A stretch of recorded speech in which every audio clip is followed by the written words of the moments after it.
Abram was 75 years old when he left Haran. Abram took his wife Sarai, his nephew Lot, all of their possessions, and those who became members of their household in Haran, and they set out for the land of Canaan. When they arrived in Canaan, Abram traveled through the land as far as the sacred place at Shechem, the oak of Moreh. The Canaanites lived in the land at that time. The Lord appeared to Abram and said, "I give this land to your descendants." So Abram built an altar there to the Lord who appeared to him.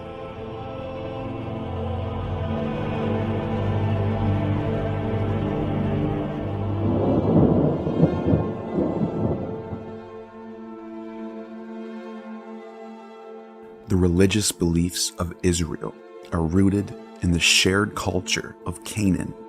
Although it had unique attributes that differed from the Canaanites, it still found expression in shared practices and language.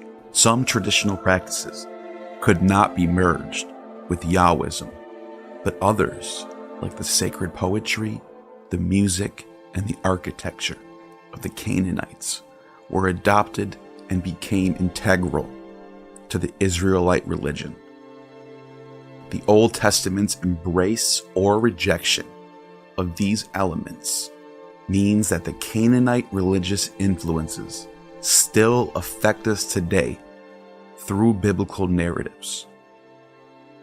The things that the Bible are condemning in the Old Testament are, in fact, the culture that the Israelites at the time of writing the Bible are trying to distance themselves from in their own past. Things like human sacrifice, idolatry, and the worship of more than one god. These are the things that they themselves practice just like everyone else in the world.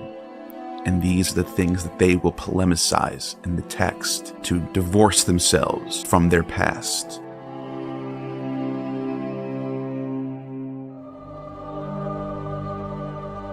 Before the findings at Ugarit-Ras Shamra in 1928, our knowledge of Canaanite religion was minimal and largely from indirect sources. The Old Testament did mention Canaanite deities and rituals, but these were often in a negative light, making interpretations challenging. Mentions of Canaanite gods and rituals were also found in Egyptian, Mesopotamian, and Phoenician writings, including the Karatepe inscriptions from 1946. However, these weren't enough to form a complete understanding. Greek historians provided accounts of Canaanite beliefs, but it was hard to distinguish authentic traditions from later additions. Excavations at places like Byblos and Megiddo give us glimpses, but only a fragmentary picture. Thanks to the discoveries at Ras Shamra, ancient Ugarit in North Syria, the Canaanites tell us their own story. Hundreds of clay tablets found here, written in a dialect close to the biblical Hebrew, and offers rich insights.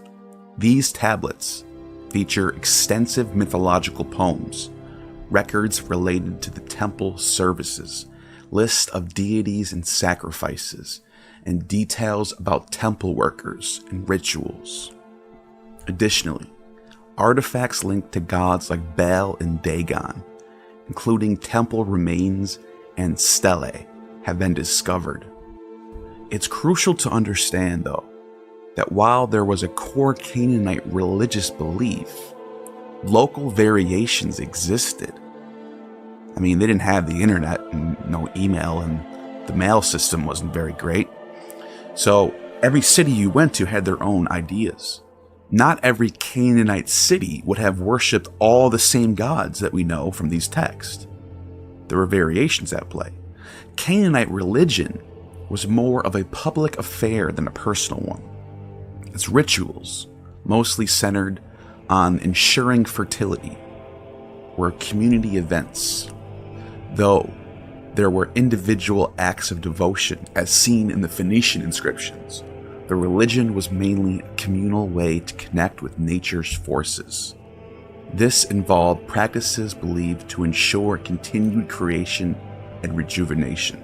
The prominence of some deities in mythological writings doesn't always reflect their actual popularity among Canaanite devotees. Conversely, some gods like Dagon had a minimal role in myths, merely acknowledged as Baal's father, but seemed quite revered, as evidenced by a dedicated temple and 2 stelae in Ugarit.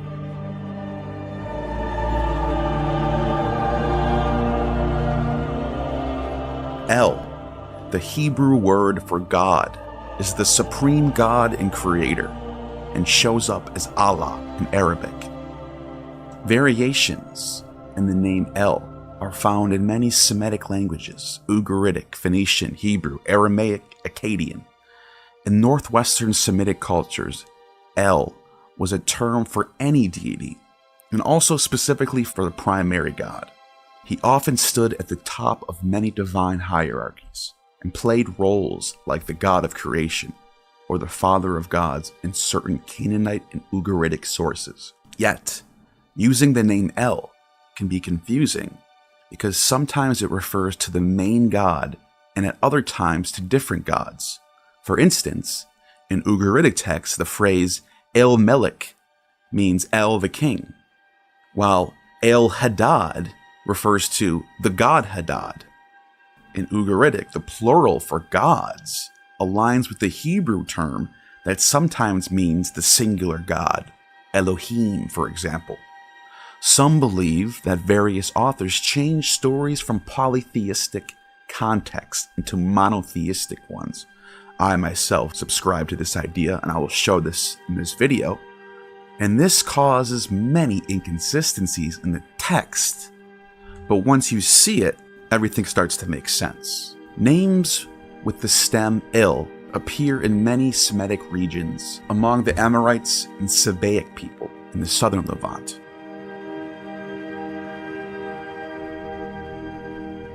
Several ancient texts and inscriptions mention El or connect him with other deities from different cultures, indicating his widespread recognition and influence. For instance, the Egyptian god Ptah shared an epithet with El, and an ancient script described El as the god of eternity.